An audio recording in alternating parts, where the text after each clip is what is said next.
आज हम पढ़ेंगे इनवर्स ऑफ फंक्शन। फंक्शन में हमने one function, onto function, if function, bijective function, injective function, ये बहुत सारे फंक्शंस के बारे में हमने सीखा है। अब उसी फंक्शन का यूज करते हुए हम यहाँ पर इनवर्स ऑफ फंक्शन के बारे में डिस्कस करेंगे कि किसी फंक्शन का इनवर्स कैसे निकाल सकते हैं। तो फंक्शन का इनवर्स निकालने के लिए सपोज कर लिया जाए कि अगर f कोई फंक्शन है जो सेट x से सेट y में डिफाइन होता है, मीन्स अगर यहाँ पर कोई सेट x ले और ये सेट y है, ये क्या है, सेट y है, तो इसको क्या करते हैं, सेट ऑफ डोमेन। क्या करते हैं इसको, सेट ऑफ डोमेन, और इसको कहते हैं सेट ऑफ कोडोमेन।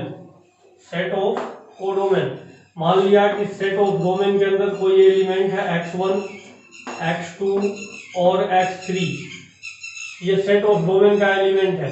अगर इसका सेट ऑफ कोडोमेन में इसका इमेज है y1, x2 का इमेज है y2 और x3 का इमेज है y3, ये इमेज है, इसको क्या लिखा गया, इमेज। यह इमेज है, x1 का इमेज y1 है, x2 का इमेज y2 है और x3 का इमेज y3 है।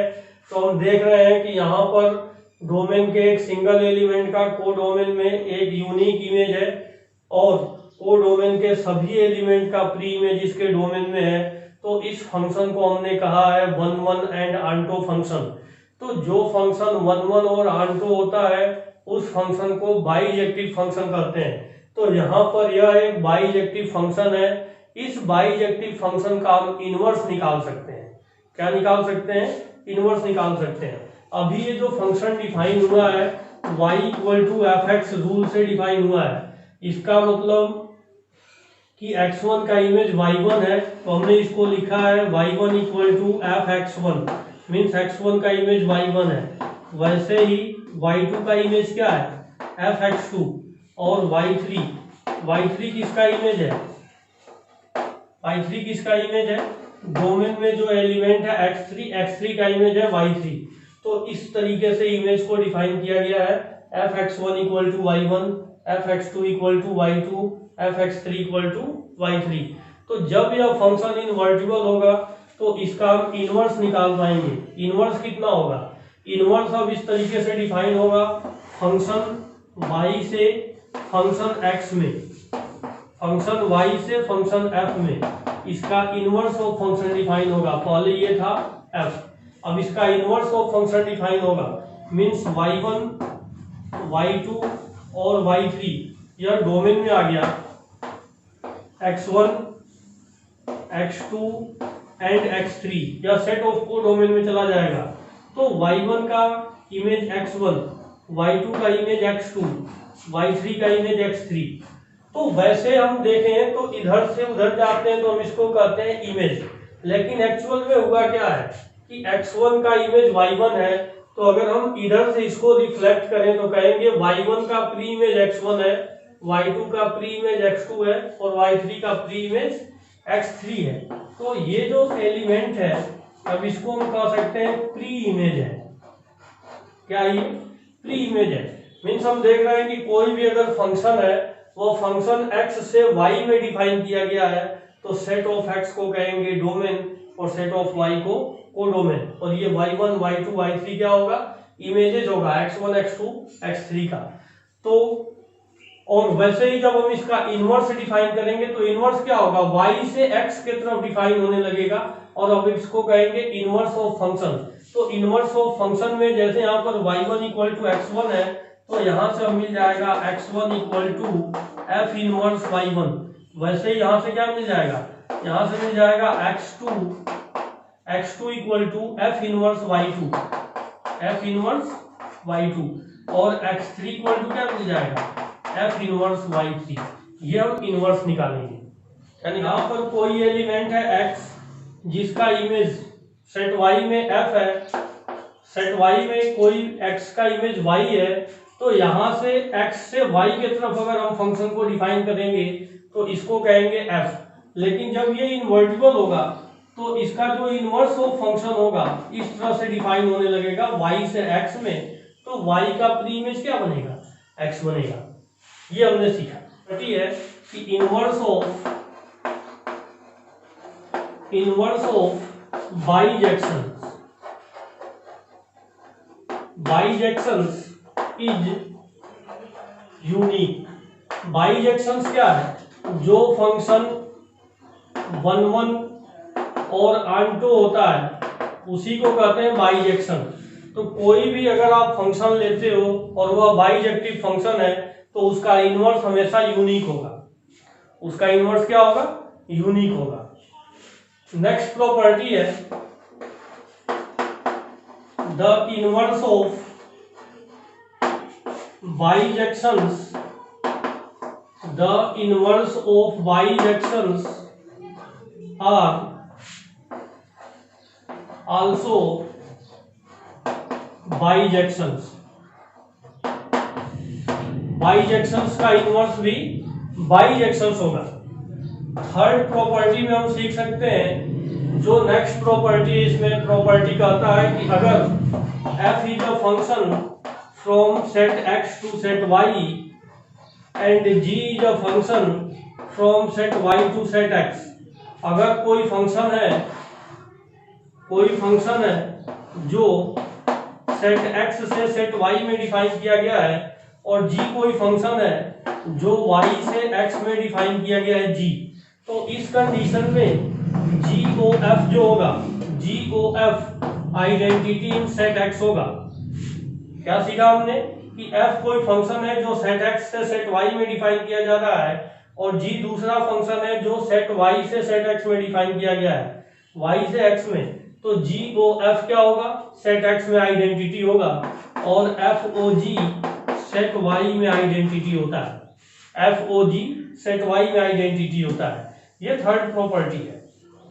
प्रॉपर्टी 4 इसमें कहा जा रहा है कि if f is a function from set x to set y and g is a function from set y to set z and GOF defined from set x to set z। GOF defined from set x to set z and GOF is bijective। GOF क्या है? बाईजेक्टिव है। Therefore GOF inverse equal to F inverse O G inverse होगा। ये property है, ये हम ध्यान रखेंगे, कभी कभी यूज होगा। कहा जा रहा है कि यहाँ पर कोई फंक्शन है F जो सेट x से सेट y में डिफाइन होता है और दूसरा फंक्शन है g जो y से z में डिफाइन होता है। तो यहाँ पर कोई एलिमेंट है x, यहाँ पर एलिमेंट है y और y का x का इमेज y है, y का इमेज z है, तो x का इमेज क्या बन गया? z बन गया। तो ये जो कंपोजिशन होता है इसी को कहते हैं GOF। तो अगर यह बाईजेक्टिव हो, यह कंपोजिशन बाईजेक्टिव हो, तब आप कहोगे कि GOF inverse equal to F inverse O G inverse. F is a function defined from set x to set y and G is a function defined from set y to set x। क्या कहा जा रहा है कि अगर कोई फंक्शन है जो सेट x से सेट y में डिफाइन होता है और वो फंक्शन f है और दूसरा फंक्शन है g जो सेट y से सेट x में डिफाइन होता है, सेट y से सेट x में डिफाइन होता है। तो अगर GOF सेट x में आइडेंटिटी हो और FOG सेट y में आइडेंटिटी हो और यहाँ पर f एक बाईजेक्टिव फंक्शन हो, f बाईजेक्टिव फंक्शन हो और g भी क्या हो? एक बाईजेक्टिव फंक्शन हो। क्या कहा गया इसमें कि f कोई फंक्शन है जो सेट x से सेट y में डिफाइन होता है, g अनदर फंक्शन है जो सेट y से सेट x में डिफाइन होता है और GOF सेट x में आइडेंटिटी है और FOG सेट y में आइडेंटिटी है और f एक बाईजेक्टिव फंक्शन है, g भी एक बाईजेक्टिव फंक्शन है। तो अगर किसी फंक्शन में ये प्रॉपर्टी यूज होने लगे तब हम कह सकते हैं g equal to F inverse. g क्या होगा? F इनवर्स के इक्वल होगा। और इस प्रॉपर्टी का यूज हम क्वेश्चन सॉल्व करने में करते हैं। कई क्वेश्चन है इस पर, 4 या 5 क्वेश्चन है जिसको हम निकालेंगे इसी प्रॉपर्टी पर। अब देखते हैं एक्सरसाइज में। एक्सरसाइज 1.5 तो अगर किसी फंक्शन का इनवर्स निकलता है तो उसका इनवर्स बताइए। तो अभी हमने सीखा है कि किसी भी फंक्शन का इनवर्स तभी निकल सकता है जब वो फंक्शन 1 1 और आंटो हो, मीन्स एक बाइजेक्टिव फंक्शन हो। तो फंक्शन को डिफाइन किया जा रहा है सेट एस से सेट एस में। ये सेट एस है और ये सेट एस है। फंक्शन को डिफाइन किया जा रहा है एस से एस में। यहाँ पर एलिमेंट है 1 2 3 एस के अंदर 1 2 3, और यहाँ पर भी एलिमेंट है 1 2 3। तो आप देख रहे हो जो फर्स्ट क्वेश्चन है, फर्स्ट क्वेश्चन में कहा गया 1 का इमेज 1 है, 2 का इमेज 2 है, 3 का इमेज 3 है। तो यहाँ पर देख रहे हैं कि यह एक 1 1 और आंटो फंक्शन है, मीन्स इसका एफ इनवर्स एग्जिस्ट करेगा। और एफ इनवर्स क्या होगा, इस 1 का इमेज ये होगा, 1 का प्री इमेज 1 होगा, 2 का प्री इमेज 2 होगा, तो इसको लिखेंगे 2 2, और 3 का प्री इमेज 3 होगा, तो इसको लिखेंगे 3 3। वैसे जो सेकंड पार्ट है, सेकंड पार्ट कहा जा रहा है सेकंड में,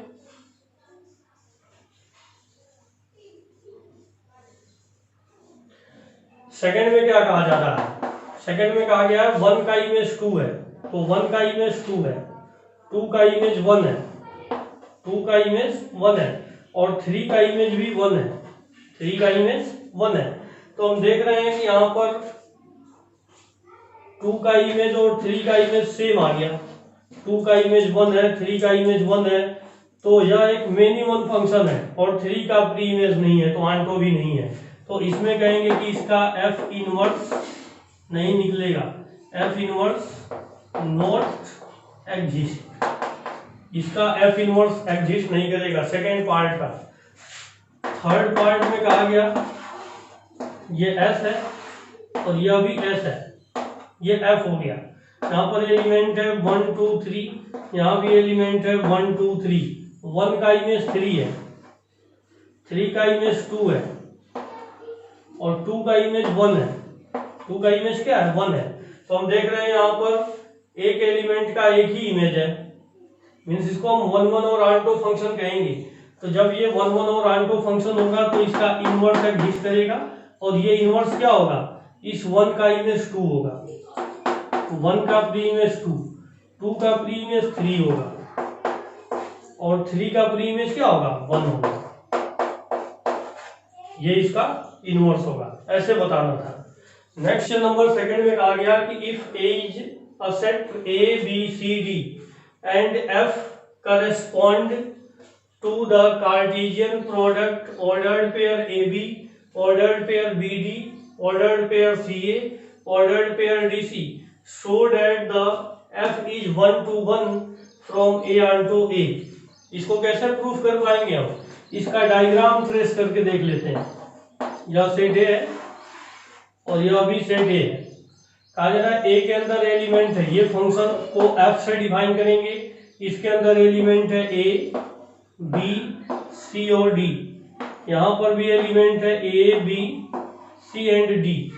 क्या कहा गया, ए का इमेज बी है, ए का इमेज बी है, बी का इमेज डी है, बी का इमेज डी है, सी का इमेज ए है, सी का इमेज ए है, और डी का इमेज सी है, डी का इमेज क्या है सी है। तो हम देख रहे हैं यहाँ पर कि यह फंक्शन 1 1 और आंटो है, ए का इमेज बी है, बी का इमेज डी है, सी का इमेज ए है, और डी का इमेज सी है। तो डोमेन के एक एलिमेंट का को डोमेन में, डोमेन के हर एक एलिमेंट का को डोमेन में एक यूनिक इमेज है, और कहीं भी डोमेन के एक से अधिक एलिमेंट का सेम इमेज नहीं है। तो हम इसमें देख रहे हैं कि फंक्शन 1 1 है, और को डोमेन के सभी एलिमेंट का प्री इमेज है, इसलिए फंक्शन आंटो भी है। तो जब यह फंक्शन 1 1 और आंटो है तो आप इसको दिखा सकते हो, इसी बात को लिखा जा सकता है कि डोमेन के एक एलिमेंट का को डोमेन में एक यूनिक इमेज है, और को डोमेन के सभी एलिमेंट का प्री इमेज है, इसलिए फंक्शन 1 1 और आंटो है। तो जब फंक्शन 1 1 और आंटो है तो इसका एफ इनवर्स एग्जिस्ट करेगा। तो एफ इनवर्स को कैसे लिख सकते हैं, एफ इनवर्स में देख रहे हैं कि ए का प्री इमेज सी है, तो इसको लिखेंगे ए का प्री इमेज सी है, और बी का प्री इमेज ए है, बी का प्री इमेज ए है, सी का प्री इमेज डी है, सी का प्री इमेज डी है, और डी का प्री इमेज बी है, डी का प्री इमेज बी है। तो ऐसे हम बता सकते हैं। ये क्वेश्चन नंबर 3 में कहा जा रहा है। क्वेश्चन नंबर 3 में find the inverse of the following, F is a function from real number to real number, और इसमें क्वेश्चन दिया गया x-7। यहाँ से दो टाइप का क्वेश्चन बनाया जाता है। एक तो अगर एक नंबर का क्वेश्चन पूछा जाए और कहा जाए उसका इनवर्स बताइए, तब आप एक नंबर के लिए अगर ऐसा कोई क्वेश्चन पूछा जाए और कहा जाए इसका इनवर्स बताइए कि f इनवर्स क्या होगा, तब आप इसको लिख सकते हो y = x-7। क्या लिखोगे? y = x-7। तो यहाँ से x का वैल्यू क्या मिल जाएगा? y + 7। यही इनवर्स होगा, यही क्या हो जाएगा? इनवर्स होगा। लिखते हैं y = fx। तो x कितना होता है? f inverse y। इसलिए fx के x के जगह पर क्या लिख देंगे? f inverse y। तो f इनवर्स y का वैल्यू मिल जाएगा y + 7। इसका आंसर कैसे देंगे हम? आंसर x के जगह y के जगह पर x लिख देंगे, तो f इनवर्स x = लिखा जाएगा x + 7। एक नंबर के लिए क्वेश्चन हो तो इसका ऐसे आंसर दिया जा सकता है।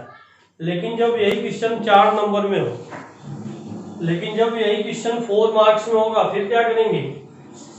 जब क्वेश्चन 4 मार्क्स में होगा, फिर हम इसका पूरा कंप्लीट सॉल्यूशन देंगे। कंप्लीट सॉल्यूशन कैसे देंगे? पहले फंक्शन को दिखाएंगे कि यह 1 है, फिर दिखाएंगे फंक्शन आंटो है। तो फंक्शन 1 और आंटो होने के बाद इनवर्टिबल होगा। तो पहला काम हम 1 के लिए करेंगे। 1 के लिए क्या करेंगे? सपोज कर लेंगे let x1 and x2 be 2 elements in domain of real number, and also suppose that both different elements have same images in codomain, this implies, जैसे ही ये जो फंक्शन है fx है, यही fx है, तो x के जगह पर 1 लिखेंगे तो fx1 का वैल्यू क्या मिलेगा? x1 - 7। और जैसे ही x के जगह पर 2 लिखेंगे तो इसको लिखेंगे x2 - 7। -7 कैंसिल हो गया। इसको लिख सकते हैं x1 = x2। x1 और x2 क्या हो गया? बराबर हो गया। इसलिए कहेंगे फंक्शन 1 है। क्या कहेंगे? फंक्शन 1 है। अब हम आंटो दिखाएंगे। क्या दिखाएंगे? आंटो। सपोज कर लेंगे, suppose that y be any element in codomain of real number. Codomain of real number में एक एलिमेंट y सपोज कर लेंगे, और कोडोमेन ऑफ रियल नंबर में एक एलिमेंट y है, and we know that y = fx। therefore y = fx means x - 7। this implies x = y + 7। y + 7 यह एक लीनियर फंक्शन है और ऊपर से नंबर सिस्टम रियल है, तो हम कहेंगे कि यह रियल नंबर में बिलोंग करेगा। सभी एलिमेंट के लिए रियल नंबर में बिलोंग करेगा। इसके बारे में हमने एक्सरसाइज 1.3 एक्सरसाइज में डिटेल में काम किया हुआ है, आप वहां से देख सकते हैं। तो x = y + 7। फिर आप क्या कर सकते हो? therefore y belongs to codomain of real number, there exists x = y + 7, that is real number। therefore we know that fx = x - 7 है। इसी में x के जगह पर y + 7 लिखेंगे तो क्या मिल जाएगा? fx = मिल जाएगा, x के जगह पर क्या लिखना है? y + 7। तो y + 7 - 7, y + 7 - 7, 7 and 7 cancel out, therefore fx = क्या मिल गया? y मिल गया। तब हम कहेंगे कि ईच एलिमेंट ऑफ कोडोमेन, जैसे ये रिजल्ट मिलेगा आप कह सकते हो कि each element of codomain have at least 1 pre image in domain, therefore function is onto. तो फंक्शन क्या है? 1 है और फंक्शन आंटो भी है। फंक्शन 1 है और आंटो है, इसलिए कह सकते हो कि f इनवर्स एग्जिस्ट करेगा। क्या कहेंगे? f इनवर्स एग्जिस्ट करेगा। And we know that y = fx this implies x equal to f inverse y. तब हम कहेंगे x equal to f inverse y. तो एफ इनवर्स वाई कितना मिल जाएगा, x का वैल्यू क्या था, यहाँ से x का वैल्यू था y प्लस 7, तो y प्लस 7 ये इनवर्स मिल गया। तो f inverse y equal to y plus 7 है। आंसर हम x के टर्म में देते हैं, इसलिए लिखेंगे f inverse x equal to x plus 7। ये आंसर होगा, ये क्या होगा आंसर। क्वेश्चन नंबर 8 में कहा जा रहा है कि consider f is a function from positive real number to 4 to infinity given by fx equal to x square plus 4 so that f is invertible. So करना है कि f इनवर्टिबल होगा। फाइंड f इनवर्स, तो f inverse बताइए where r plus is set of all non negative real number. Solution करने के लिए पहले ही मैं बता देता हूं यहाँ पर कि एक प्रॉपर्टी हमने सीखा है कि अगर f सेट A से सेट B में डिफाइन होता है और G सेट B से सेट A में डिफाइन होता है और GOF अगर सेट A में आइडेंटिटी हो और FOG अगर सेट B में आइडेंटिटी हो तो G equal to F inverse होगा। इस प्रॉपर्टी का हम यूज करेंगे। ये प्रॉपर्टी हमने सीखा लास्ट में। कहा जा रहा है कि f is a function from defined from set A to set B and g is a function defined from set B to set A and GOF identity in set A and FOG identity in set B, therefore g equal to f inverse. इस property का हम use करेंगे। इसमें given है, given that fx equal to x square plus 4, given that fx equal to x square plus 4 and suppose and we know that y equal to fx and fx equal to x square plus 4, therefore y equal to क्या लिख सकते हैं, y equal to x square plus 4 ये लिख सकते हैं, y equal to x square plus 4। तो यहाँ से x square का वैल्यू क्या मिल जाएगा, y minus 4 होगा। तो x को क्या लिख सकते हैं, square root of y minus 4, यही लिखेंगे square root of y minus 4। ये कब डिफाइन हो सकता है, जब y का वैल्यू 4 या 4 से अधिक हो, तभी ये स्क्वायर रूट को हम डिफाइन कर सकते हैं। तभी कहा जा रहा है कि रियल नंबर से 4 से इंफिनिटी में डिफाइन किया गया है। मीन्स यह जो रेंज है इसी का रेंज है 4 टू इंफिनिटी, इसी का रेंज क्या है 4 टू इंफिनिटी है। चल लेंगे कि let g be a function defined from range of invertible means 4 to infinity, 4 to infinity to positive real number। Suppose कर लिया कि एक कोई फंक्शन g है जो इस 4 to infinity से पॉजिटिव रियल नंबर में डिफाइन होता है। तो यह जो फंक्शन होगा, इस फंक्शन को हम सपोज कर लेंगे gy equal to square root of y minus 4, square root of y minus 4, ये फंक्शन gy होगा। अब हम इसमें इस प्रॉपर्टी पर काम करेंगे। आप देख रहे हो कि ये जो फंक्शन fx है, फंक्शन fx का वैल्यू है x स्क्वायर प्लस 4 और फंक्शन gy कितना है, फंक्शन gy मिल गया square root of y minus का 4, square root of y minus का 4। अब इसमें हम कंपोजिशन करेंगे। कंपोजिशन कैसे करेंगे,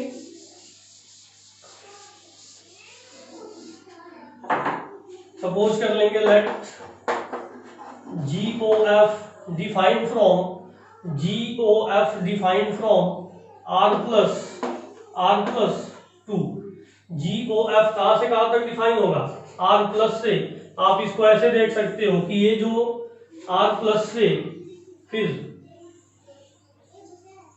इसमें जो फंक्शन f है R प्लस से 4 से इंफिनिटी में, और जो फंक्शन g होगा 4 से इंफिनिटी से r प्लस में। तो आप इसको लिख सकते हो GOF defined from function r plus two r plus. r plus से r प्लस में एक फंक्शन GOF को डिफाइन किया जा रहा है। तो सपोज कर लेंगे let x be any element in domain of f, therefore GOF of x, इसको क्या लिख सकते हैं, g ऑफ fx। तो g ऑफ fx का वैल्यू क्या है, fx का वैल्यू है x स्क्वायर प्लस 4, ये क्या है x स्क्वायर प्लस 4, और gy का वैल्यू क्या है रूट ओवर y माइनस 4। तो जैसे ही g के साथ ये टर्म होगा तो यही y की जगह पर चला जाएगा एक्स स्क्वायर प्लस 4 और माइनस का 4 और 4 कैंसिल, तो क्या मिल गया x मिल गया। और यह x हमने कहाँ पर लिया था, डोमेन ऑफ f में, इसलिए कह सकते हैं identity in domain of f। क्या कहेंगे इसको, identity in domain of f। Now अब कहेंगे कि FOG defined from 4 to infinity से 4 टू इंफिनिटी। जी कहां से डिफाइन होगा, 4 से इंफिनिटी, यहां से इसमें डिफाइन होगा, फिर इससे इसमें चला जाएगा, मींस इसी से इसी में डिफाइन होगा। तब आप इसमें ले सकते हो कि let y be any element in 4 to infinity, 4 to infinity, therefore FOG of y, इसको क्या लिख पाएंगे, f ऑफ gy, क्या लिखेंगे, f ऑफ gy। और gy का वैल्यू क्या है, square root of y minus 4, तो f of square root of y minus 4। अब ये जो वैल्यू है f के साथ जाएगा, तो f, ये जो f है square root of y minus 4, तो y के जगह पर ये वैल्यू जब हम fx वाले में लिखेंगे तो क्या मिल जाएगा हमें, ये मिल जाएगा square root of y minus 4 का होल स्क्वायर एंड प्लस 4। इसका स्क्वायर रूट खोलेंगे तो y माइनस 4 एंड प्लस 4, ये कैंसिल हो गया। ये y कहाँ लिया है हमने, y लिया है डोमेन ऑफ G में, इसलिए आप कह सकते हो identity in domain of G।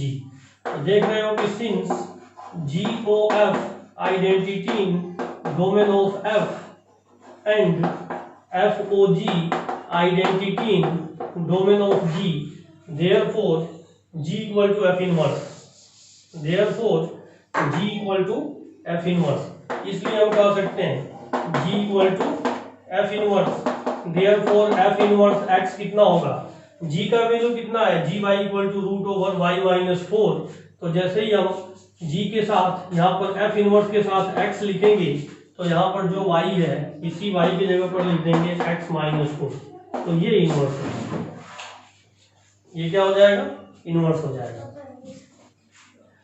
ये क्वेश्चन नंबर 10 में कहा जा रहा है consider f is a function from real number to -5 to infinity given by fx equal to 9x square plus 6x minus 5 so that f is invertible and find f inverse. तो f inverse भी बताइए कैसे solution कर पाएंगे। इसमें कहा जा रहा है गिवन दैट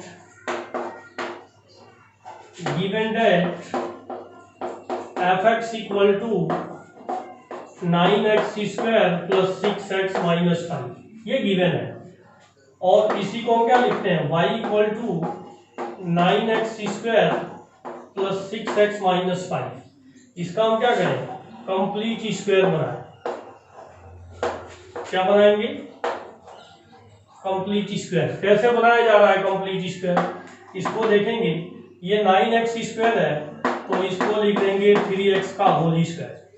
क्या लिखेंगे, 3x का होल स्क्वायर। और ये जो टर्म है इसी को लिखेंगे 2ab फॉर्म में, तो 2ab फॉर्म में 2 होता है तो 2 लिख दिया, और a की जगह पर है 3x, तो b कितना मिलेगा, जैसे हम इसको मल्टीप्लाई करते हैं तो 2 3 जा 6 हो जाता है, और यहाँ पर क्या था 6x था, इसका मतलब b का वैल्यू इसमें 1 है, b का वैल्यू क्या है 1 है, तो b का वैल्यू हम 1 लिखेंगे इसमें। और आप देखो a प्लस b का होल स्क्वायर होने के लिए a स्क्वायर प्लस 2ab और प्लस b स्क्वायर भी होता है, तो b की जगह पर 1 मिल गया, तो b का स्क्वायर क्या होगा 1 होगा। तो जैसे आप इसमें 1 ऐड करोगे तो यहाँ पर क्या है एक 1 माइनस भी करना पड़ेगा, और जैसे ही इस 1 को माइनस करेंगे तो -1 और -5 क्या मिल गया, माइनस का 6 मिल गया। तो y इक्वल टू हम यहाँ से यहाँ तक जो वैल्यू है ये, इसको क्या लिखेंगे, a की 2 प्लस b की 2 plus 2ab means 3x plus 1 का होल स्क्वायर मिला और माइनस का 6।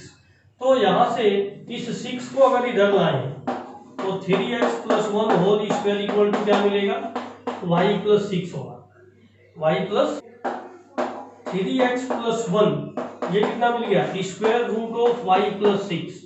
तो यहाँ से x का वैल्यू क्या मिलेगा, इस 1 को उधर ले जाएंगे तो y प्लस 6, जैसे ये 1 उधर जाएगा तो माइनस का 1 और ये 3 कहाँ जाएगा नीचे डिवाइड हो जाएगा,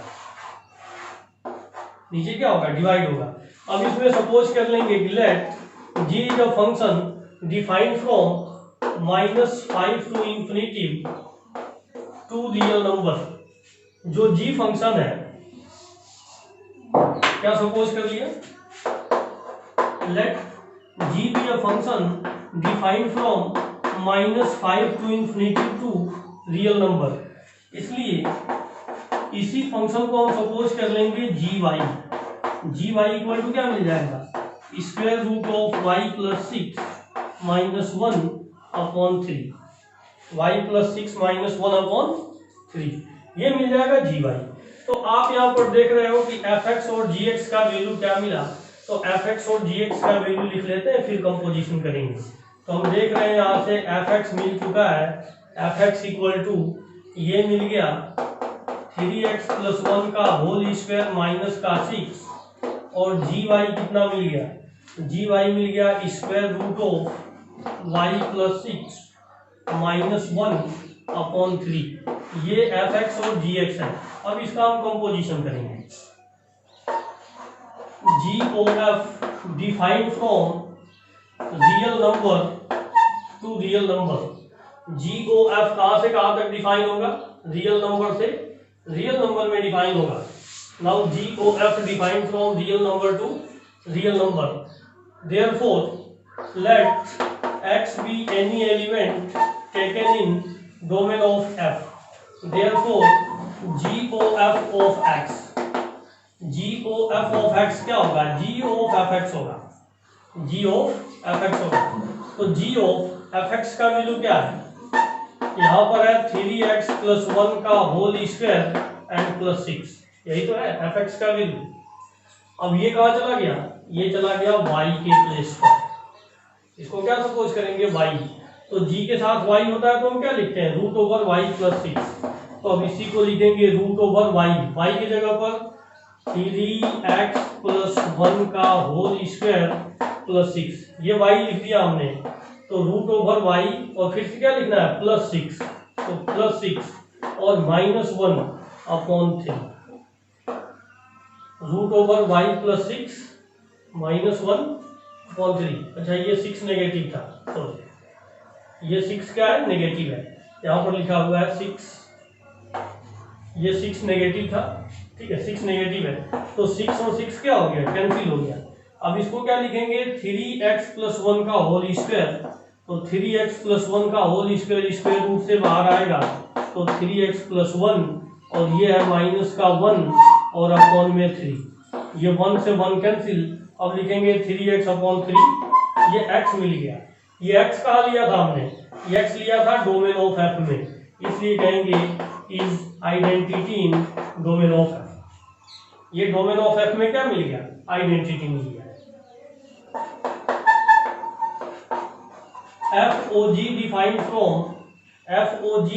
फ्रॉम कहां से कहां तक इसको डिफाइन किया गया था, -5 to infinity to -5 to infinity, इसमें डिफाइन करेंगे।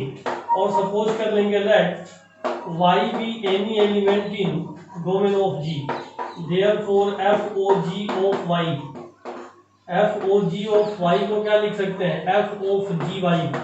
तो f of gy का वैल्यू क्या है, gy का वैल्यू है root over y plus 6 minus 1, तो square root of y plus 6 minus 1 upon 3, ये वैल्यू किसके जगह पर चला गया, x के प्लेस पर। ये किसमें लिखेंगे, fx वाले में। तो fx वाले में इस वैल्यू को लिख करके देखें, तो ये मिल जाएगा हमें, fx वाले में इस वैल्यू को लिखेंगे तो ये मिल जाएगा 3x प्लस 1, तो x के जगह पर ये टोटल वैल्यू जाएगा, तो 3 टाइम्स ऑफ x के जगह पर जाएगा y प्लस 6 माइनस 1 अपॉन 3। अभी हमने क्या लिखा, 3x, अभी क्या लिखना है, प्लस 1 और पूरे का होल स्क्वायर, पूरे का क्या है, होल स्क्वायर और माइनस का 6 है। देखो ये सभी x के पोजीशन पर चला गया, यहाँ पर लिखा है 3x प्लस 1, तो 3 ये पूरा x है, प्लस 1 का होल स्क्वायर माइनस 6, अब ये 3 से 3 कैंसिल, तो क्या मिल जाएगा यहाँ से root over Y plus 6 minus 1 and plus 1 whole square and minus 6 minus 1 and plus 1 cancel, तो square root of Y plus 6 का होल स्क्वायर क्या होगा, ये होगा वाई प्लस 6 एंड माइनस 6, ये कैंसिल हो गया, ये मिल गया वाई। ये वाई कहाँ लिया था हमने, वाई लिया था डोमेन ऑफ जी में, इसलिए कहेंगे identity in domain of G, identity in domain of G. इसलिए आप देख रहे हो identity in domain of F है और F O G identity in domain of G है, ये किसमें था, डोमेन ऑफ एफ है, identity in domain of G है, इसलिए एफ इनवर्स क्या मिल जाएगा, जी मिल जाएगा, इसलिए एफ इनवर्स एक्स को क्या लिख सकते हैं, एफ इनवर्स एक्स, ये देखो एफ इनवर्स एक्स जी के बराबर होगा, तो जी का वैल्यू क्या है, रूट ओवर वाई प्लस 6, तो इसको लिख देंगे root over x plus 6 minus 1 minus का 1 डिवाइडेड बाई 3, ये मिल जाएगा, ये आंसर हो जाएगा, root over x plus 6 minus 1 upon 3, ये इसका इनवर्स निकल गया। ये एक्सरसाइज कंप्लीट हो गया।